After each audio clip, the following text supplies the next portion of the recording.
Depois de a minha filha partir numa viagem de trabalho para outra cidade, o meu neto agarrou-me a mão com força e sussurrou: "Avó, não voltes para casa." Esta manhã ouvi a mamã a planear algo contra nós. Acredita em mim. Eu assustei-me, mas decidi confiar nele. Então fugimos e escondemo-nos. Mal consegui salvar a minha vida. Olá, caros ouvintes. Se gostam de histórias como esta, por favor, subscrevam o canal, deixem um like e escrevam nos comentários de que país me estão a ouvir. Ficarei muito contente. Agora, desejo-vos uma boa audição. A minha vida, se fosse um livro de contabilidade, sempre se resumiu a um balanço simples. Na coluna dos ativos, lucro, alegria, havia apenas um registro, mas ele superava tudo. Vasco, o meu neto, a minha felicidade silenciosa, o meu sentido. E na coluna dos passivos, despesas, prejuízos, havia também um único registro: Diana, a minha filha. Todas as manhãs eu levantava-me às 6h para fazer as suas amadas panquecas de requeijão. O ar do nosso antigo apartamento no bairro Alto, em Lisboa, enchia-se do aroma de baunilha e manteiga clarificada. Eu observava-o a devorá-las, ainda meio a sonhar, e sentia o meu coração aquecer. Estas horas da manhã eram só nossas. Livros, conversas tranquilas, os seus desenhos engraçados que eu pendurava cuidadosamente no frigorífico. Ele era uma criança luminosa e calorosa, e no seu mundo tudo estava certo. O meu mundo, no entanto, há muito que tinha perdido o equilíbrio. O equilíbrio que eu tanto prezava na minha vida anterior, na vida de contabilista forense. Ali, tudo era claro: débito, crédito, números irrefutáveis, mas na vida com a minha filha, os números existiam, mas a lógica era zero. Diana invadia o nosso tranquilo refúgio com Vasco como uma lancha motora barulhenta e brilhante, deixando atrás de si ondas e o cheiro a perfume caro. Ela costumava aparecer ao fim da tarde, sempre impecavelmente vestida, sempre com um sorriso que, no entanto, nunca chegava aos seus olhos. "Mãe, outra vez o teu bolo salgado?" dizia ela, mexendo desdenhosamente com um garfo no prato. "Tão antiquado. Combinamos que temos de comer de forma moderna."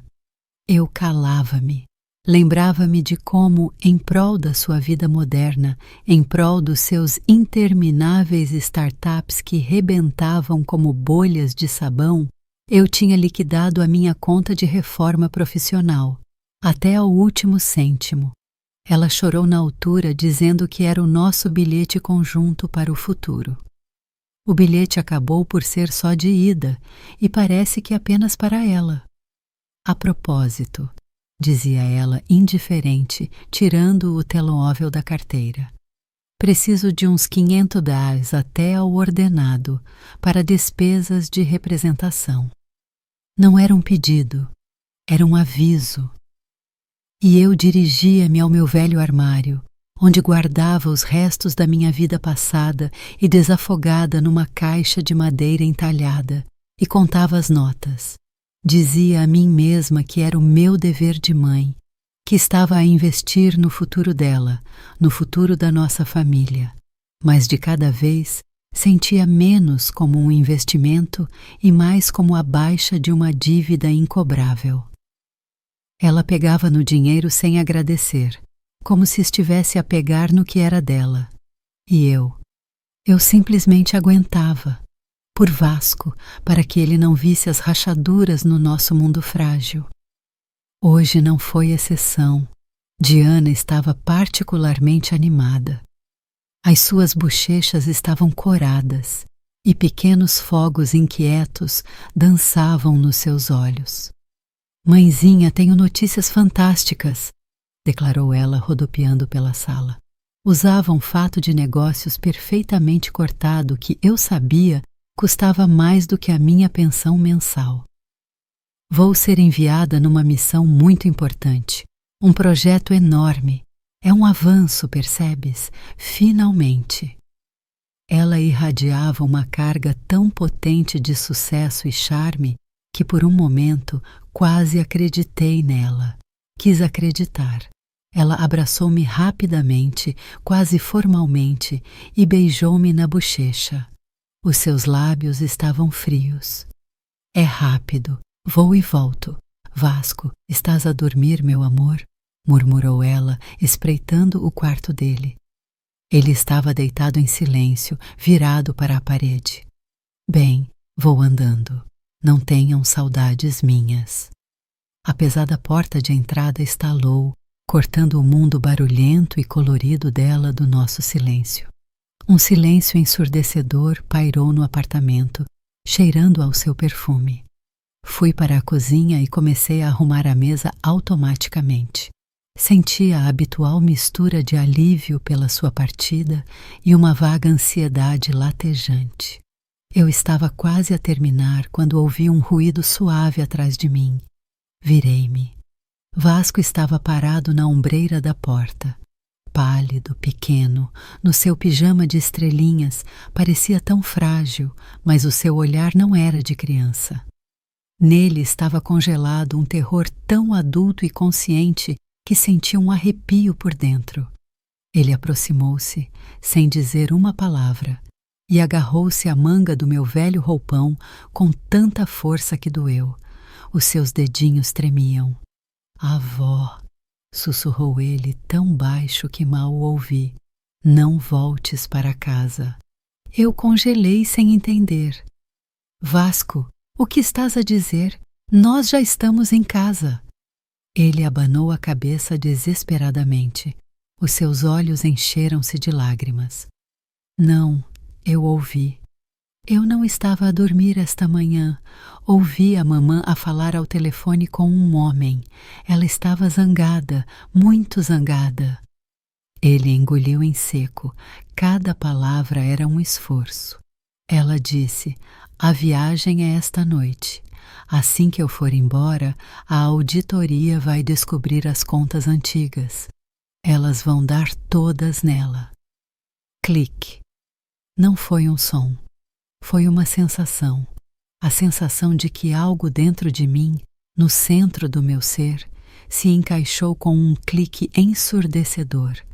O tic-tac do relógio antigo na parede tornou-se subitamente insuportavelmente alto. O calor que vinha do fogão já não me aquecia. Senti um frio repentino e profundo a perfurar-me. Todos aqueles anos, todos os meus sacrifícios, todas as ofensas engolidas, todo o dinheiro dado sem agradecimento, todas as suas promessas falsas e beijos frios, tudo isso não passou pelos meus olhos. Não, simplesmente assentou. Transformou-se em colunas de números limpas e ordenadas num relatório final. Os registros caóticos do livro da minha vida subitamente convergiram num balanço final e impiedoso.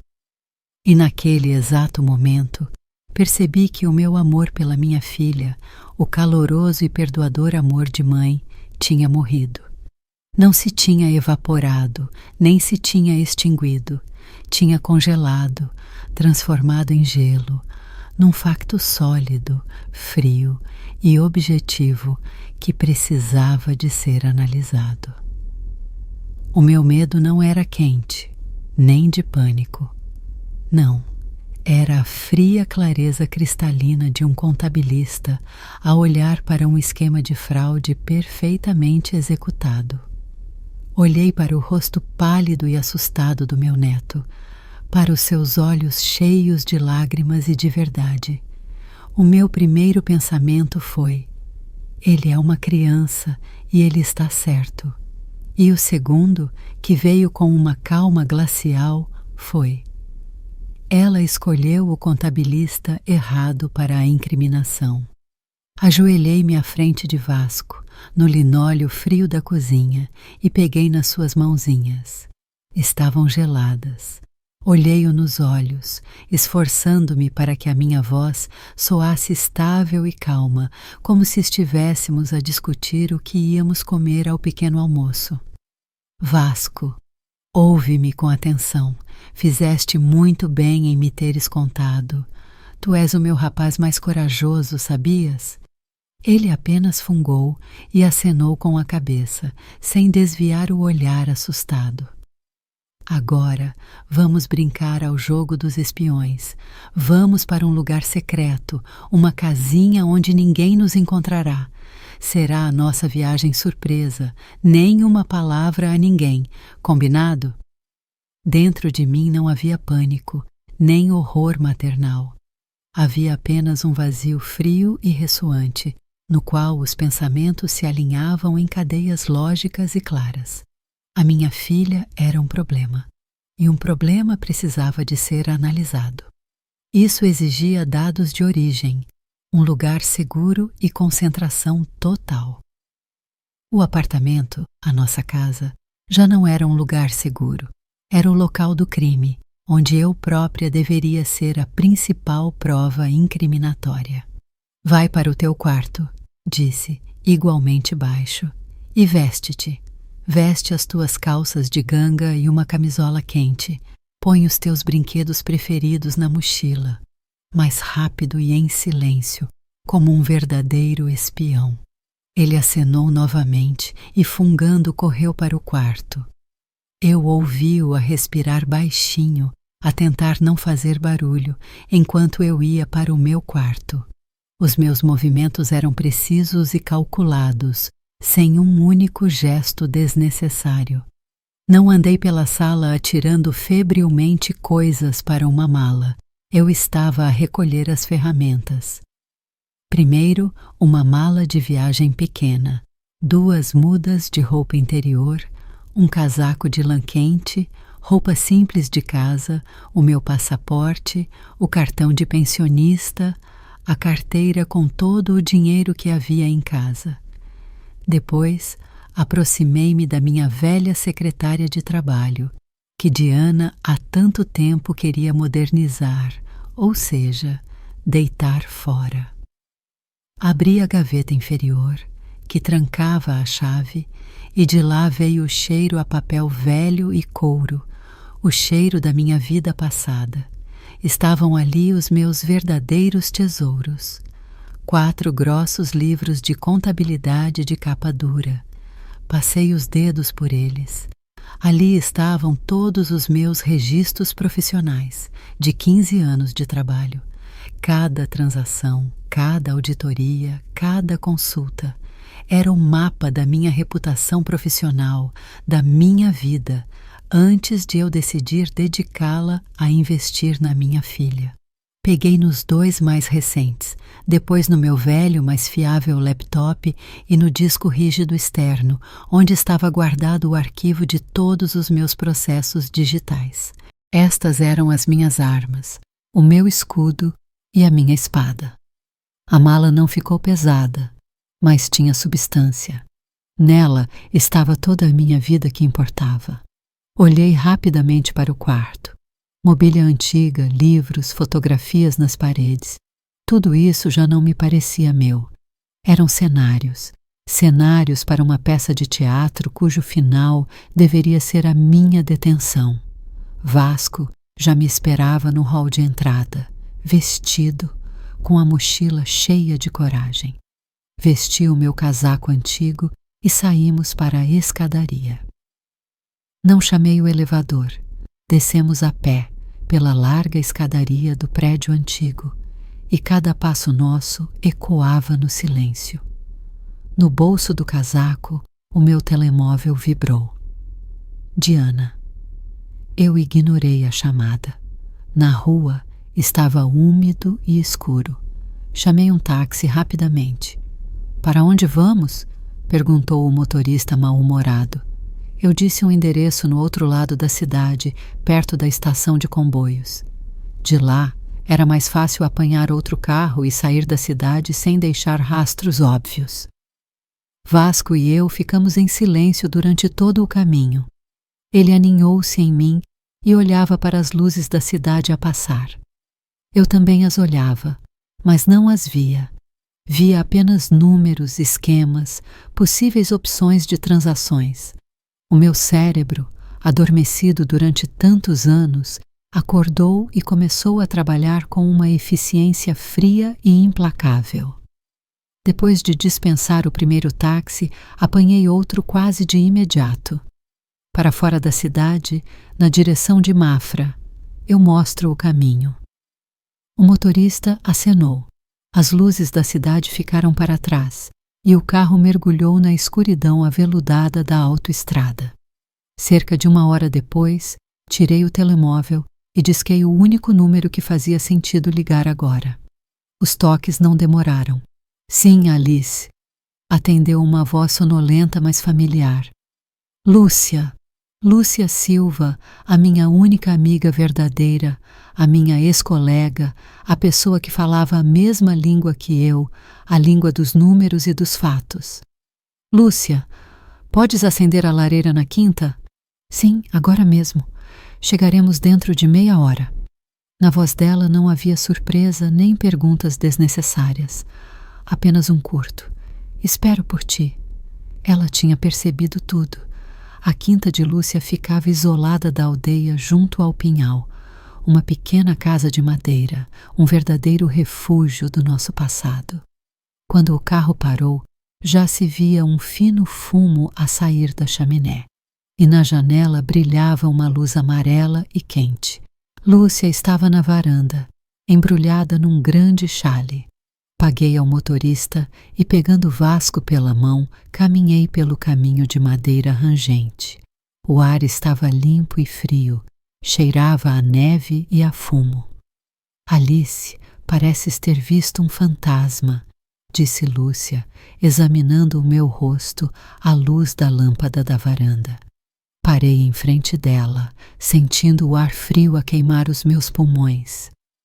Olhei para a minha amiga, para o seu rosto familiar e preocupado, e proferi as palavras que finalmente formularam o meu novo e terrível mundo. Acho que vi um monstro. Dentro de casa estava quente e acolhedor. Cheirava a madeira e a ervas secas. Vasco, exausto pelos acontecimentos, adormeceu quase de imediato no sofá velho, coberto com uma manta quente. Lúcia fez chá em silêncio. Ela não fez perguntas. Estava à espera. E eu, sem tirar o casaco, tirei o laptop da mala, sentei-me à grande mesa da cozinha, abri-o e liguei-o. O zumbido do velho processador era o único som no silêncio. Conectei o módem, esperei que a ligação à internet fosse estabelecida. Os meus dedos pousaram no teclado. A primeira coisa a fazer era verificar o mais óbvio. Abri o browser e inseri o endereço do meu banco online, login, palavra passe, entrar. A página carregava lentamente. A barra verde de progresso parecia rastejar por uma eternidade, até que finalmente os contornos familiares do meu gabinete bancário apareceram no ecrã. O coração, que até então batia de forma regular e fria, falhou uma batida. Eu olhei atentamente para as linhas de números, para as formulações contabilísticas secas. Depósito de pensão, pagamento de serviços públicos, compra no supermercado. Tudo estava no seu lugar. Mundano, aborrecido, correto. Depois, vi-o. Um grande gasto efetuado há 3 semanas. Um débito de uma soma grande, muito grande. Mas mesmo aqui, não havia nada de inesperado. O número coincidia, até ao último cêntimo, com aquele que Diana, em lágrimas, me tinha pedido para um empréstimo de negócios urgente que salvaria a empresa inteira. Lembrei-me daquela noite. Ela estava sentada aqui, nesta mesma cozinha, no nosso apartamento de Lisboa, a falar sobre uma crise de tesouraria, sobre parceiros desonestos, sobre como esta única transferência a salvaria da ruína e da vergonha. Ela jurou devolver tudo com o primeiro lucro. Eu acreditei e transferi-lhe o dinheiro eu mesma. Encostei-me à velha cadeira de madeira, que rangeu suavemente no silêncio. Lúcia colocou uma chávena de chá de ervas fumegante à minha frente, sem dizer uma palavra. Levantei os olhos para ela.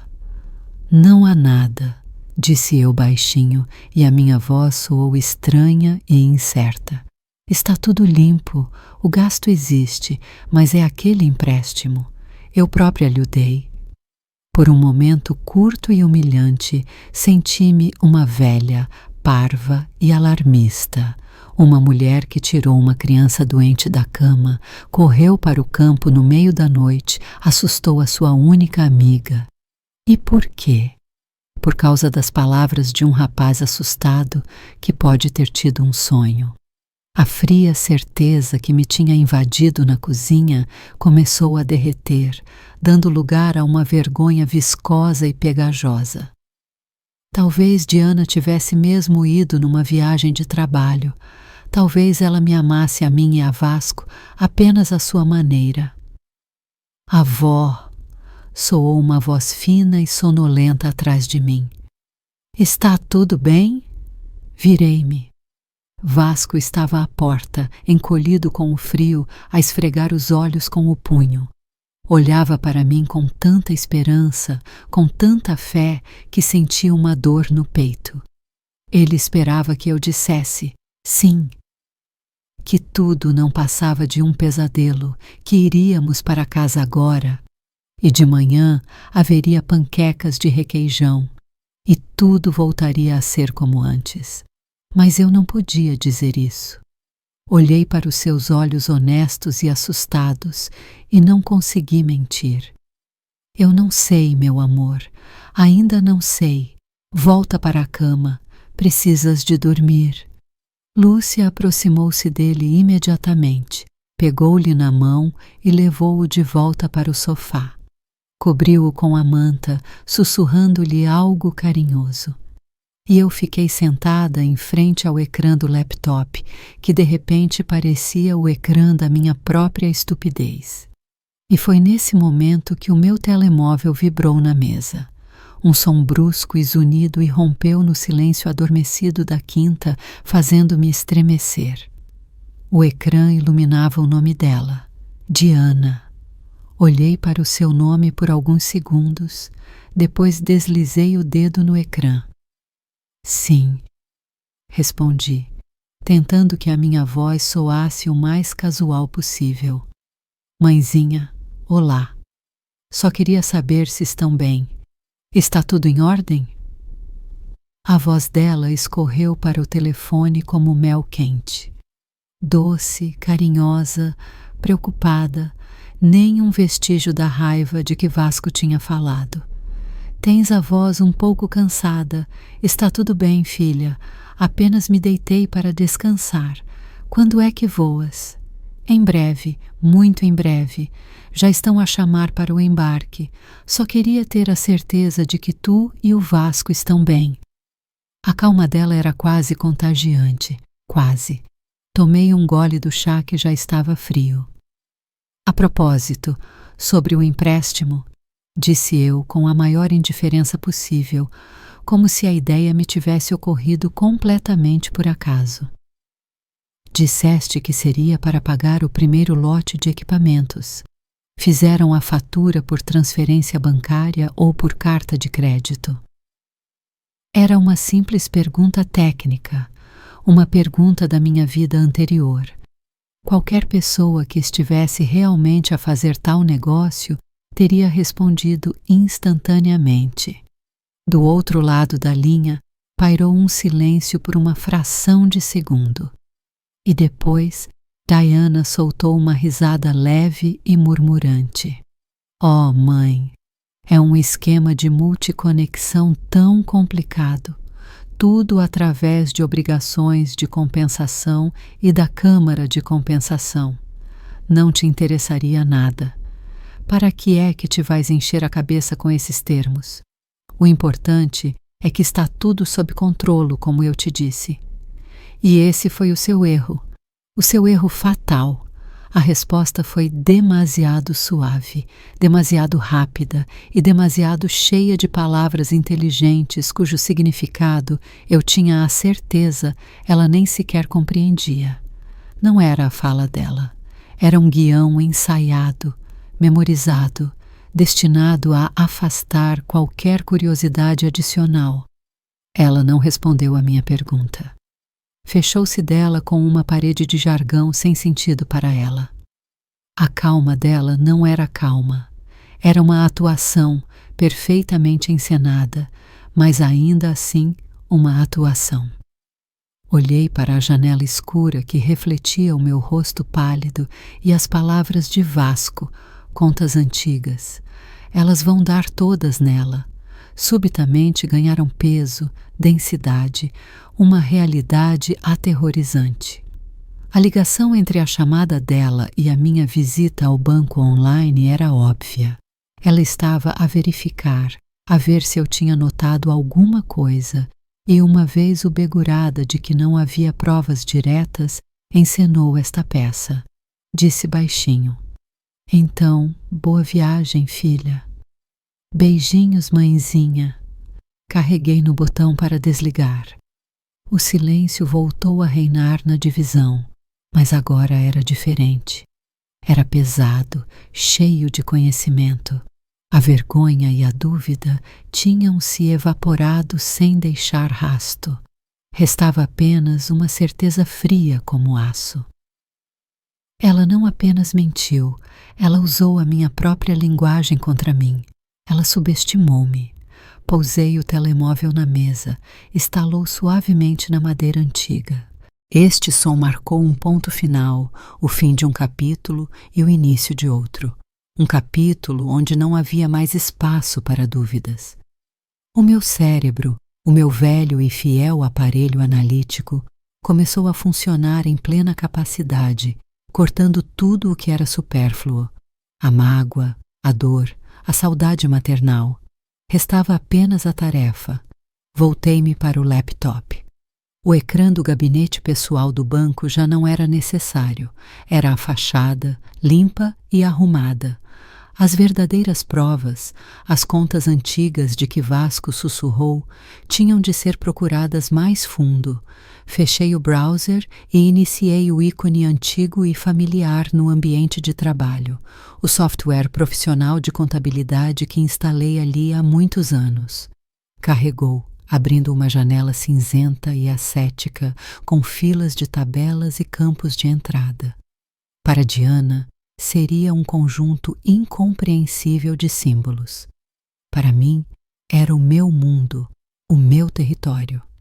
Era necessário um ponto de partida, o nome da nova e dinâmica empresa da minha filha. Ela repetia-o em todos os jantares de família com tanto orgulho que ficou gravado na memória. Progresso Vectorial LDA. Soava tão vazio e pretensioso quanto todos os seus empreendimentos anteriores. Introduzi o nome na barra de pesquisa do registro comercial. O sistema emitiu imediatamente o cartão da empresa. Administradora, Diana Guerreiro. Tudo certo. Agora começava o verdadeiro trabalho. O trabalho paciente e meticuloso que eu conhecia tão bem. Comecei a rastrear as demonstrações financeiras da empresa, todos os dados públicos sobre os seus contratos e fluxo de caixa. As horas passavam, uma após a outra. Lá fora nevava e dentro de casa havia um silêncio absoluto, interrompido apenas pelo tic-tac suave do relógio e pelos cliques das teclas. Lúcia entrou silenciosamente na cozinha algumas vezes, serviu-me chá quente numa chávena fria e saiu. Não perguntou. Ela sabia que eu não podia ser distraída agora. No início, tudo parecia impecável. A Progresso Vectorial estava ativa, pagava o aluguer de um escritório caro no centro da cidade, pagava salários, comprava material de escritório. Mas eu estava à procura de anomalias. E após quase 3 horas, quando as minhas costas já estavam dormentes e os meus olhos começavam a lacrimejar de tensão, encontrei-a. Era uma série de pagamentos regulares e muito avultados a um único fornecedor, Serviços de Garantia S.A.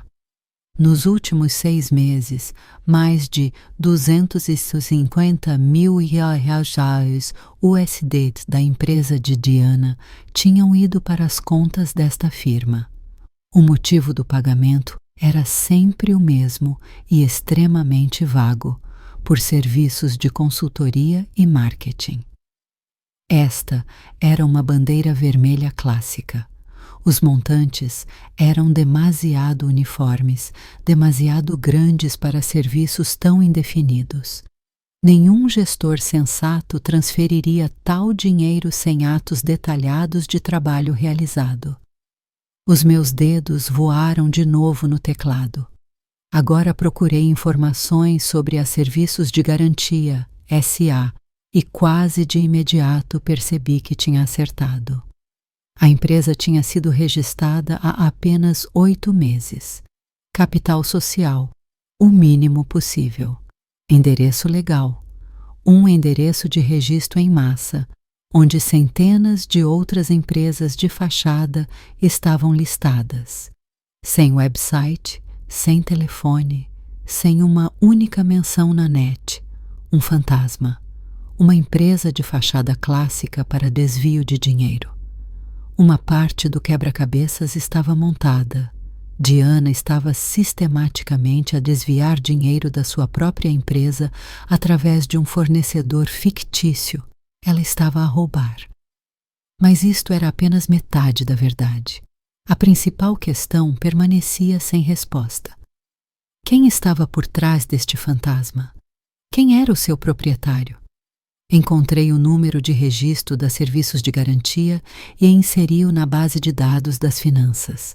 Pressionei Enter. À espera de um segundo pareceu-me uma eternidade e ali estava, o cartão de registro no ecrã. Corri os olhos pelos campos padrão. Data de registro, endereço legal, nome do diretor. O meu olhar parou nessa linha. Apelido, Guerreiro. Um arrepio frio percorreu-me a espinha. Pura coincidência. Há milhares de guerreiros no país. As iniciais A.V. O ar nos meus pulmões acabou subitamente. Olhei para aquelas 2 letras e o mundo encolheu para o tamanho do ecrã do laptop. A.V. Alice Valentina. Não, não, não pode ser. É loucura. Mas a última linha destruiu todas as minhas esperanças. O número de contribuinte. Eu sabia aqueles números de cor. Era o meu número antigo que eu tinha obtido há 20 anos, quando por um curto período fiz consultoria privada como empresária em nome individual. Estava inativo há muito tempo, mas era meu. Estava ligado ao meu passaporte, à minha identidade. No fundo da página havia um link para uma cópia digitalizada do contrato de constituição. Com a mão a tremer, apontei o cursor para ele e cliquei. O documento abriu-se e eu vi a minha assinatura, o traço limpo e calculado que eu tinha colocado em milhares de documentos. Só que esta não era a minha assinatura. Era demasiado perfeita, demasiado precisa. Como se não tivesse sido escrita, mas copiada, falsificada de forma perita, impecável. Afastei-me da mesa tão abruptamente que a cadeira deslizou pelo chão com um rangido alto. O sangue fugiu-me do rosto, os meus ouvidos uniam. Agora tudo se encaixava. Cada detalhe, cada palavra, contas antigas. Era o meu antigo número de contribuinte esquecido. Elas vão dar todas nela. O dinheiro da empresa de Diana estava a ser transferido para uma empresa registrada em meu nome. Será culpa dela.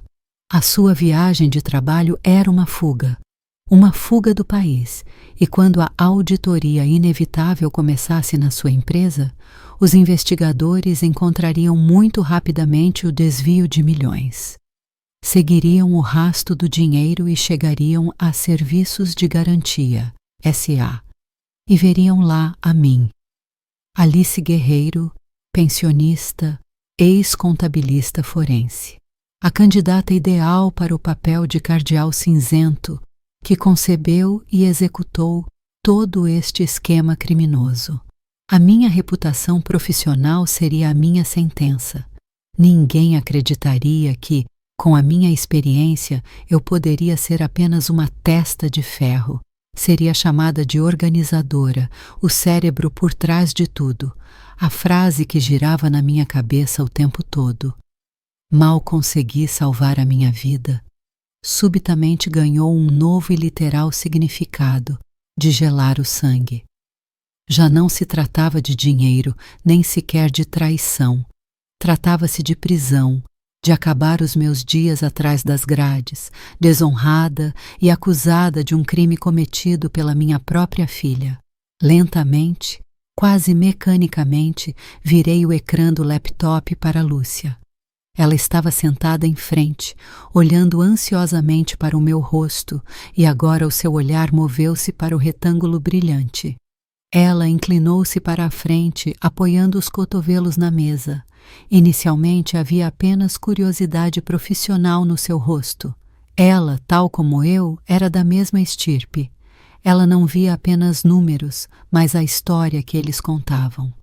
Observei-a em silêncio, vendo as suas sobrancelhas a franzir-se, enquanto ela semicerrava os olhos, lendo os nomes das empresas, os números das contas. Vi o seu cérebro a percorrer o mesmo caminho que o meu tinha percorrido há poucos minutos. Da descrença à suspeita. Da suspeita à terrível certeza. Ela levantou os olhos da cópia digitalizada do contrato falsificado, e o seu olhar parou no meu número de contribuinte. Depois olhou para mim novamente. Já não havia ansiedade nos seus olhos. Havia um horror genuíno, incontido. Ela sabia o que tais esquemas significavam. Ela sabia como acabavam. Meu Deus, Alice! Sussurrou ela, e a sua voz falhou. Isto não é apenas desvio. Isto é perpétuo. As suas palavras não me atordoaram. Apenas confirmaram o que já se tinha formado na minha mente, com fria precisão matemática. Perpétuo era a definição exata, não apenas uma pena de prisão, mas o estigma perpétuo da vergonha, a traição perpétua, a dor perpétua. Estendi a mão e fechei calmamente a tampa do laptop. O zumbido nos ouvidos parou. Instalou-se uma clareza absoluta e cristalina. O tempo das emoções tinha passado. Era hora de agir. Com a mesma metodologia com que eu costumava compilar relatórios anuais, peguei no meu telemóvel. Não procurei o número de Diana para lhe dizer o que pensava. Falar com ela seria o mesmo que falar com o vazio. O meu dedo deslizou pelos contactos e parou no nome Ricardo Cruz. Ricardo, o meu ex-colega que se sentava na secretária ao lado. Um analista inteligente, perspicaz e absolutamente incorruptível, que nos últimos 20 anos fez uma carreira brilhante e se tornou chefe do Departamento de Investigação da Polícia Judiciária, PJ. Não nos víamos com frequência, mas eu sabia que ele era um dos poucos que me entenderia com meias palavras. Ele falava a linguagem dos factos. Pressionei o botão de chamada. Os toques foram longos. A noite era profunda. Pensei que ele não atenderia, mas depois ouvi uma voz masculina sonolenta e descontente no telefone. Cruz. Ricardo, olá, sou a Alice Guerreiro. Do outro lado da linha houve um segundo de silêncio, e depois a voz ficou instantaneamente alerta e concentrada. Alice, aconteceu alguma coisa? Olhei para a janela escura, onde flocos de neve pairavam, e falei numa voz estável, calma, quase sem vida. Ricardo, estou na quinta da minha amiga e estou a olhar para um esquema de fraude em larga escala, no valor de muitos milhões de dólares. O esquema é muito limpo, profissional e o meu nome está por todo o lado. Sou a testa de ferro. Vou enviar-te os ficheiros agora. Eu não estava a chorar, nem a quebrar. Estava apenas a constatar factos, como se estivesse a ler as conclusões de um caso de outra pessoa. Ricardo, do outro lado, ficou em silêncio por exatos 3 segundos. Eu senti quase fisicamente o seu cérebro sonolento a acordar e a trabalhar, analisando cada palavra minha. Recebido, disse ele finalmente, e a sua voz adquiriu um tom de aço. Não ligues a mais ninguém. Não vás para mais lado nenhum. Espera pela minha chamada. Envia tudo o que tens. A enviar agora? Respondi e desliguei. Abri o laptop novamente, criei uma nova pasta no ambiente de trabalho. Metodicamente, um por um, guardei nela todos os screenshots, todos os extratos de registro, todos os links, todos os documentos encontrados. Depois, comprimei a pasta, chamei-lhe simplesmente processo e anexei-a a um novo e-mail. No campo destinatário, inseri o endereço pessoal e não profissional de Ricardo, que eu conhecia há anos. No assunto, escrevi urgente, guerreiro e carreguei em enviar. A barra de carregamento percorreu o ecrã e apareceu uma notificação. O seu e-mail foi enviado. Era tudo. O mecanismo tinha sido ativado. A enorme máquina estatal anônima que eu acabara de pôr em movimento com a minha carta. Neste exato momento, na sala de embarque esterilmente limpa e inundada de luz do aeroporto internacional Humberto Delgado, Diana Guerreiro estendia o seu cartão de crédito Platinum à vendedora na loja Duty Free. Ela sorria, escolhendo o frasco mais caro de perfume francês. O embarque para o seu voo para o Dubai estava prestes a começar. Um bilhete só de ida, um bilhete para uma nova vida, pago com o futuro da sua mãe. Só um momento, disse a vendedora, passando o cartão no terminal mais uma vez. Algo não está a passar. O sorriso no rosto de Diana tremeu ligeiramente. Tente novamente, deve ser alguma falha. A rapariga tentou. E novamente, cartão recusado, disse ela desta vez com mais confiança, com uma ponta de irritação. Talvez tenha outro? Diana, sentindo um arrepio desagradável a percorrer-lhe a espinha, tirou um segundo cartão, dourado. O resultado foi o mesmo, recusado. O terceiro, de outro banco. O mesmo. O sorriso desapareceu completamente do seu rosto. Murmurou um pedido de desculpas e, deixando o perfume no balcão, dirigiu-se rapidamente para a sala de espera, tentando febrilmente abrir a aplicação bancária móvel enquanto caminhava. Mas esta não carregava, não havia acesso. Ela parou no meio do corredor barulhento e uma má premonição apoderou-se dela. Não podia ser. Havia milhões nas contas. Tudo tinha sido calculado, cada passo. O que poderia ter corrido mal? E então ela viu-os, 2 agentes da polícia que caminhavam vagarosamente pelo hall. Não estavam a olhar para ela. Estavam apenas a andar. Mas havia algo intencional no seu andar calmo, na forma como examinavam a multidão. Algo que fez o coração de Diana parar e depois bater descontroladamente. Ela não sabia ao certo se estavam à sua procura, mas o instinto, o medo animal de uma fera encurralada, gritou-lhe: "É isso!" O seu mundo cuidadosamente construído A sua ilusão de controlo e superioridade desmoronou-se num instante. Todo o seu verniz, toda a sua confiança caíram como folha de ouro barata. Ela não esperou. Virando-se abruptamente, correu quase a galope na direção oposta, para longe da porta de embarque, de volta à zona comum. Mergulhou na multidão, empurrando pessoas com malas, ignorando os seus gritos indignados. Correu sem olhar para trás, impulsionada por um único pensamento de pânico: fugir. Sair daqui imediatamente. Ela saiu do edifício do aeroporto para a noite fria e úmida, deixando para trás o seu bilhete para o Dubai, os seus milhões e a sua vida em ruínas. Depois de enviar o e-mail, não senti nem alívio nem medo, apenas um vazio ressoante e ensurdecedor. Sentei-me à mesa da cozinha, numa casa estranha mas segura, e olhei para as minhas mãos pousadas no tampo. Não tremiam. Estavam perfeitamente calmas. Tudo dentro de mim estava paralisado, como a água congela num lago profundo, da superfície até ao fundo. Eu fiz o que tinha de fazer. Compilei o relatório, entreguei o caso à instância competente. Agora só me restava esperar. Lúcia tirou as chávenas vazias da mesa em silêncio. Vasco dormia no quarto ao lado. A sua respiração regular era o único som vivo na casa.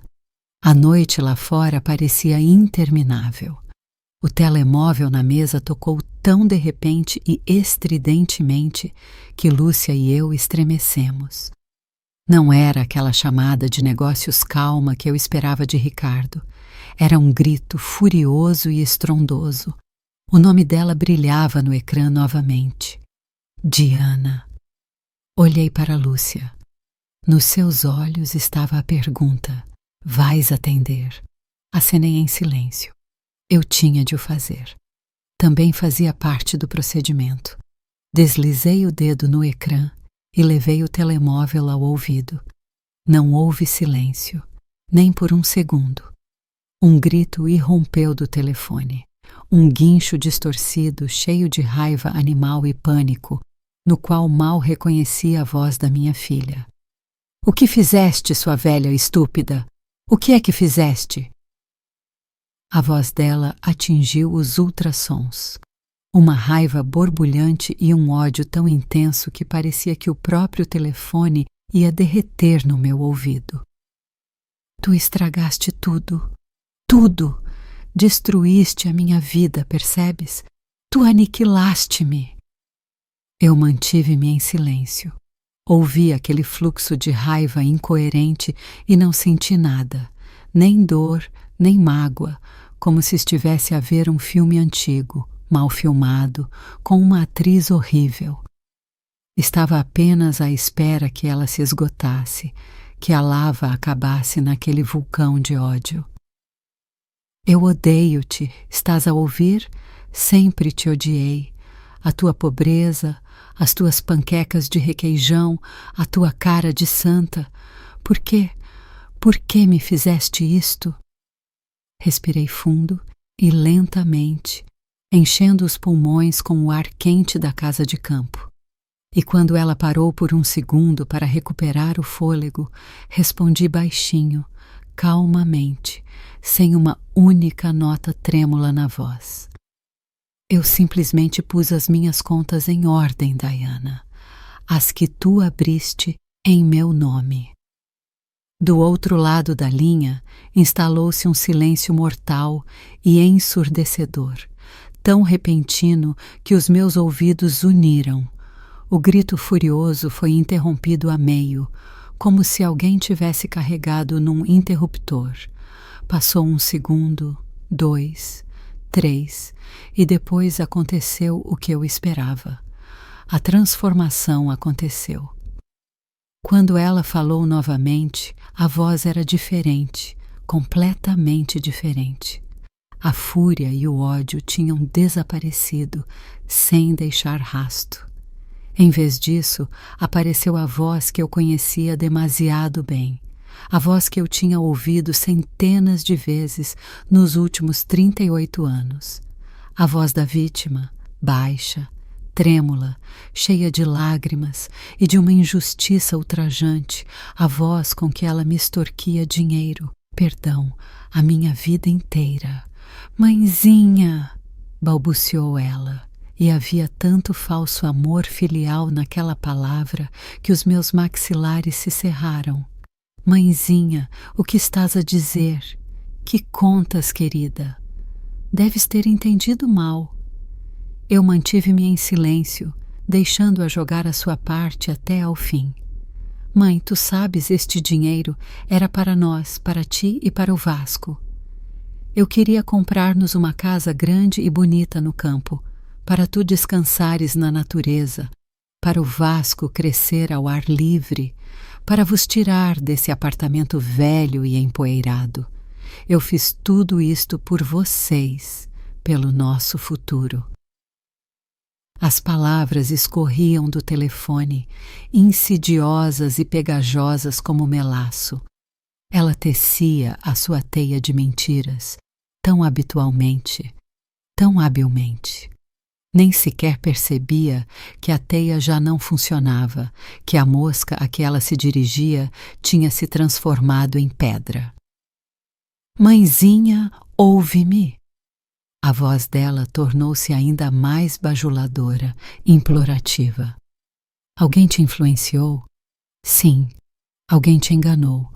Tu simplesmente entendeste tudo mal. Tens de ligar a quem escreveste, ligar e dizer que te enganaste. Diz que ficaste confusa, que tu, que estás a envelhecer, mãe, que te esqueces de muitas coisas ultimamente, eles vão entender. Uma pessoa velha, o que se pode esperar? Diz que simplesmente te esqueceste que me tinhas dado permissão para tudo isto. Por favor, mãezinha, tu não queres que o teu neto fique sem mãe. E aqui estava, o acorde final, o golpe mais cruel, mais vil. Ela estava a tentar usar a minha idade, o meu amor pelo meu neto, a minha vida inteira como arma contra mim própria. Estava a sugerir que eu me declarasse velha, uma tola caduca, para a salvar, para que ela pudesse continuar a construir o seu futuro sobre as minhas ruínas. Mas eu estava invulnerável. As suas palavras já não tinham poder sobre mim. Eu não estava a ouvir uma filha desesperada. Estava a ouvir uma criminosa a tentar convencer uma testemunha a retirar o seu testemunho. Eu ouvia até ao fim. E quando ela se calou novamente, esperando pela minha resposta, pelo meu consentimento, pelo meu enésimo autossacrifício, eu proferi as minhas últimas palavras para ela.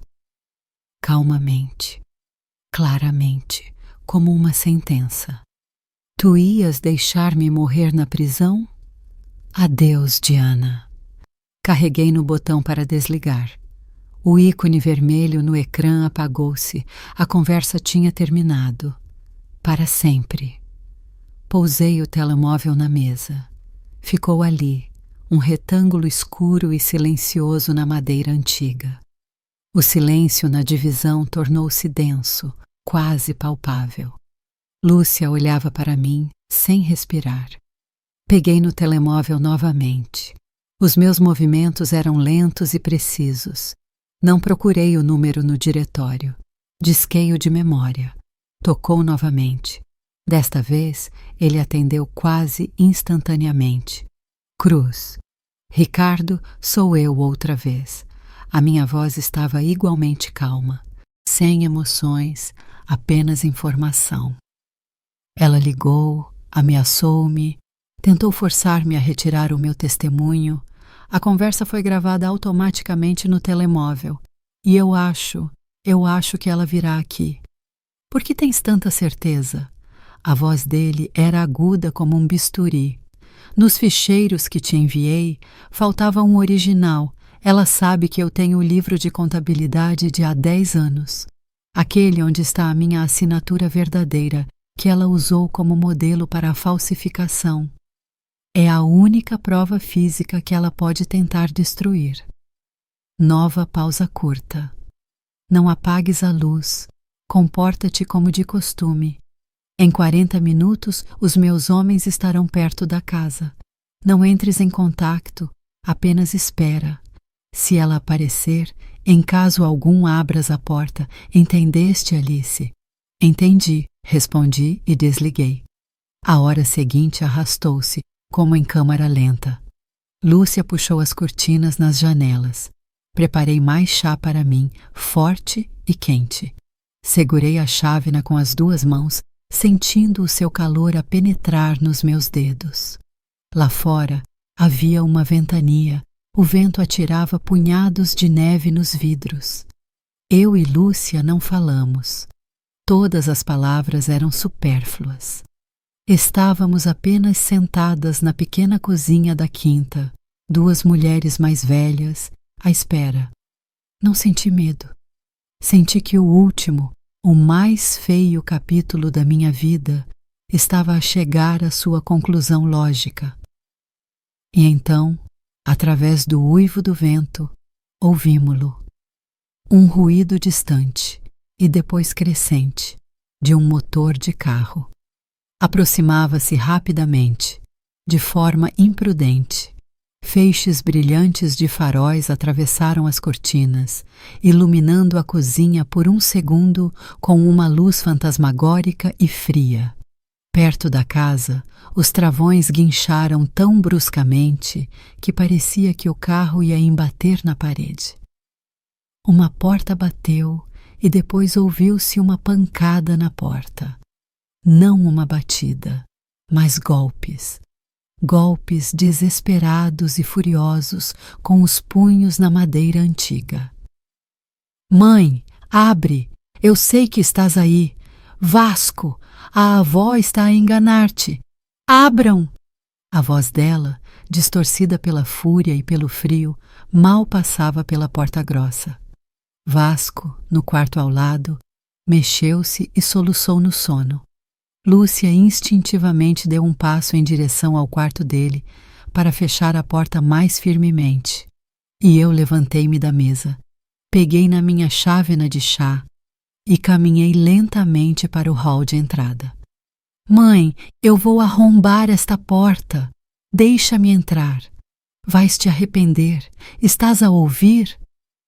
Eu mantive-me em silêncio. Fiquei apenas parada na penumbra do corredor, a ouvir os seus gritos e golpes, e esperei. Ouviu-se um estrondo, um som agudo e ensurdecedor. O som de vidro partido.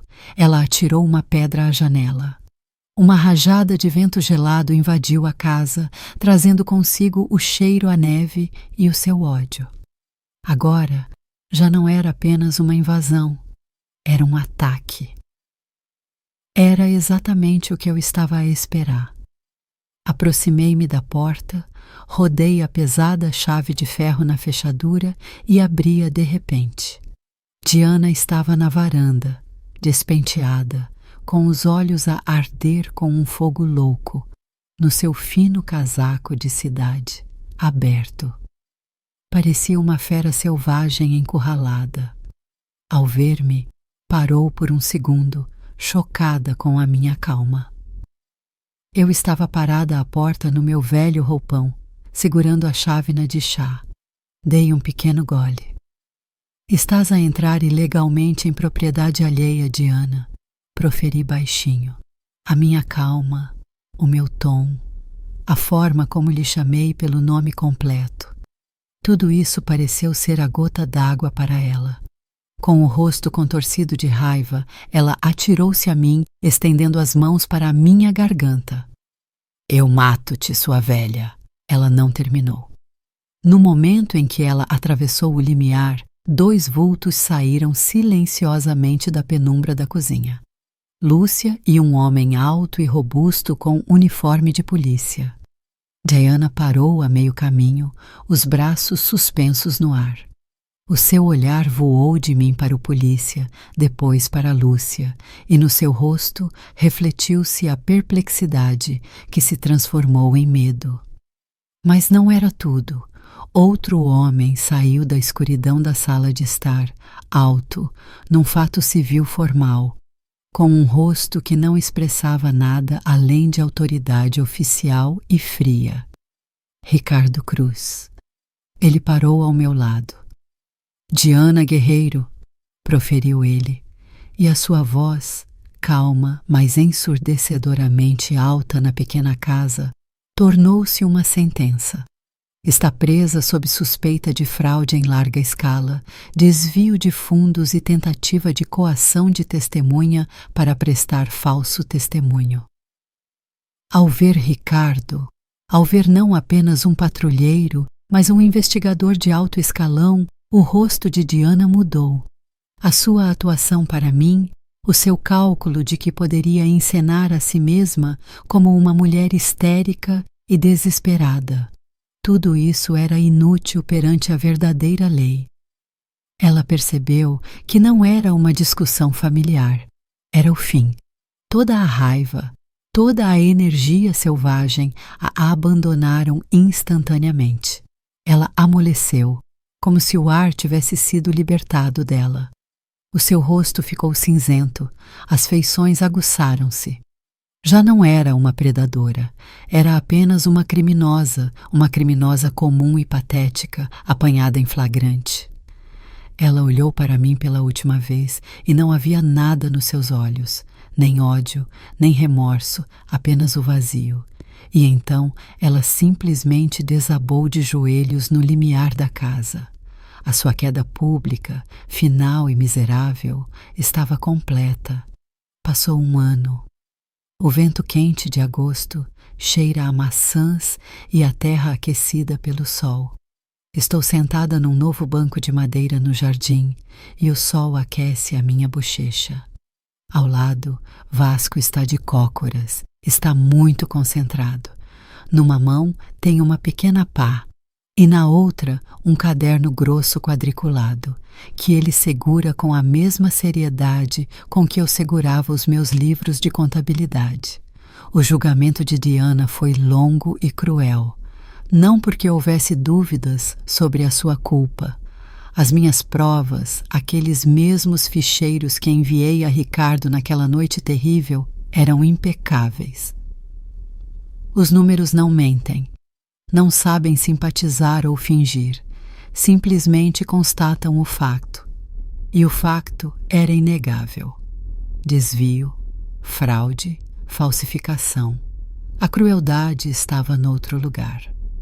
Na forma como os seus advogados tentaram apresentar-me como uma velha mãe vingativa que incriminou a sua própria filha por inveja do seu sucesso. Na forma como vasculharam o nosso passado, desenterrando cada cêntimo que eu lhe tinha dado e apresentando-o não como ajuda, mas como o meu investimento egoísta que agora estaria a tentar reaver ilegalmente. Eu sentei-me no tribunal, ouvi tudo isso e não senti nada, como se estivessem a falar de outras pessoas que eu não conhecia. A minha filha sentou-se atrás do vidro e nunca nos encontramos os olhares. Ela não olhou para o meu lado. Quando o juiz leu a sentença, uma longa pena numa prisão de regime geral, o silêncio pairou na sala. Não senti nem malícia, nem satisfação, apenas um ponto final silencioso e pesado no final de uma frase muito longa e mal escrita. O balanço foi concluído. A conta fechada. A primeira coisa que fiz após o julgamento foi colocar o apartamento no bairro Alto à venda, o mesmo em que vivi durante 40 anos. O agente imobiliário ficou surpreendido com a facilidade com que aceitei o primeiro preço oferecido, mas eu simplesmente queria livrar-me daquelas paredes o mais rápido possível. Aquele lugar nunca tinha sido uma verdadeira casa. Era um banco, o meu banco pessoal e confiável, do qual a minha filha durante anos tinha retirado os meus recursos, o meu tempo, a minha paciência, a minha vida. Ao fechar aquela pesada porta de carvalho atrás de mim pela última vez, não senti um pingo de tristeza. Apenas um alívio enorme, quase físico, como se um fardo insuportável tivesse sido tirado dos meus ombros. Com o dinheiro da venda, comprei a quinta antiga de Lúcia e o terreno. Inicialmente, ela não queria ouvir falar nisso, mas eu insisti. E depois, iniciamos as obras de renovação juntas. Renovamos o telhado, colocamos grandes janelas luminosas, instalamos água e fizemos uma casa de banho quente. A pequena casa que outrora fora um refúgio transformou-se no nosso verdadeiro lar, quente, acolhedor, cheio de luz e felicidade tranquila. O tribunal de tutela foi uma formalidade. Tornei-me a única tutora legal de Vasco. Ele já não acorda de pesadelos à noite. Durante este ano cresceu, ficou mais forte e as suas bochechas ganharam um rubor saudável. Ele voltou a ser um menino de 9 anos normal, curioso, um pouco traquina e infinitamente luminoso. Ele é o meu principal ativo, o meu único e mais inestimável lucro. Avó, olha! A voz de Vasco traz-me de volta das minhas memórias. Registrei o débito, 6 pés de tomate. O crédito é 0 por enquanto, mas em breve haverá muito. Ele mostra-me o seu caderno. Na página, uma tabela está traçada com a sua caligrafia infantil e arrumada. Livro de contabilidade do jardim. Foi ideia minha. Decidi ensiná-lo a fazer contabilidade, mas não de dinheiro, mas da vida. Eu sorrio e espreito por cima do ombro dele. Está tudo certo, meu contabilista. Só que neste livro não há prejuízos. Mesmo que algum pé não dê fruto, ele ainda dará as suas folhas à terra, o seu calor. Na natureza, tudo é aproveitado, tudo tem o seu valor. Ele acena seriamente, absorvendo as minhas palavras. Ficamos sentados assim por mais alguns minutos, em silêncio, a ouvir o farfalhar das folhas e o zumbido das abelhas. Olho para o topo da sua cabeça clara, para o chão debaixo dos nossos pés, para o céu limpo acima. E neste momento, sinto uma plenitude e correção absolutas do ser. Durante 30 anos, eu mantive as contas da minha filha, permitindo-lhe esvaziar as contas da minha vida. Eu pensei que era amor, mas o amor não cria dívida. Não exige a vida de outra pessoa em pagamento pela sua. Eu não apenas salvei a minha vida, eu salvei o meu valor. Uma música suave e clara começa a tocar e aumenta lentamente. Caros ouvintes, aqui chega ao fim a história de Alice. Obrigado por estarem conosco. Se ela tocou a vossa alma, por favor, não se esqueçam de subscrever o canal, deixar um like e partilhar os vossos pensamentos nos comentários. O vosso apoio é a maior recompensa para nós. Até breve. Assim termina a história de Alice Guerreiro. Esta história não é apenas sobre uma traição monstruosa, mas também sobre força, dignidade e uma escolha muito, muito difícil. Uma história que, tenho a certeza, não vos deixou indiferentes e que suscitou muitos sentimentos contraditórios.